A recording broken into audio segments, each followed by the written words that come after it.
Engineering এ আপনাদের স্বাগতম। আজ একটি স্ল্যাব ঢালাইয়ের পূর্ব প্রস্তুতি বিষয়ে করণীয় সম্পর্কে আলোচনা করব। ম্যানুয়াল পদ্ধতি হলে মিক্সার মেশিন ও ভাইব্রেটর মেশিন প্রস্তুত করে রাখতে হবে। ডাবল সেট রাখা ভালো। কোন সমস্যা হলে ঢালাই বন্ধ থাকবে না। প্রয়োজনীয় তেল, মোবিল স্টক রাখতে হবে। ঢালাইয়ের পরিমাণ অনুসারে পাথর, বালি, সিমেন্ট, পানি সবই স্টক সম্পূর্ণ করতে হবে। প্রয়োজনের কিছু বেশি রাখা ভালো। ছাদে ওঠার জন্য সিঁড়ি তৈরি করে রাখতে হবে। 4. ইলেকট্রিক পাইপ, স্যানিটারি লাইনের পয়েন্ট এছাড়া অন্য সার্ভিস থেকে থাকলে চেক করে নিতে হবে। ডিজাইন অনুযায়ী আছে কিনা, ত্রুটি থাকলে সারিয়ে নিতে হবে। কাজ চলাকালীন সময়ে তদারকি করতে হবে যাতে বড় কোনো ভুল না হয়। 5. শাটারিং খুবই গুরুত্বপূর্ণ। শাটারিং ভালো করে চেক করে নিতে হবে কোনো দুর্বলতা আছে কিনা।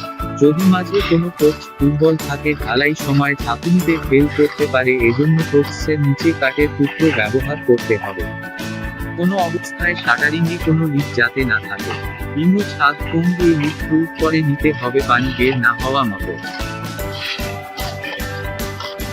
লেভেলিং খুব গুরুত্বপূর্ণ একটি বিষয়। ডিজাইন অনুসারে লেভেল ঠিক করে নিতে হবে। প্রতিকূল আবহাওয়া মোকাবেলা করার জন্য প্রয়োজনীয় ব্যবস্থা যেমন পলিথিন, তেরোফল ইত্যাদি মজুত রাখতে হবে। আর প্রয়োজনীয় লোকবল আগে থেকে ঠিক করে রাখতে হবে। যদি ঢালাই করতে রাত হয় সেজন্য প্রয়োজনীয় ইলেকট্রনিক লাইনের ব্যবস্থা করে নিতে হবে। 10. ঢালাই ঘুরে শুরু করা সবচেয়ে ভালো।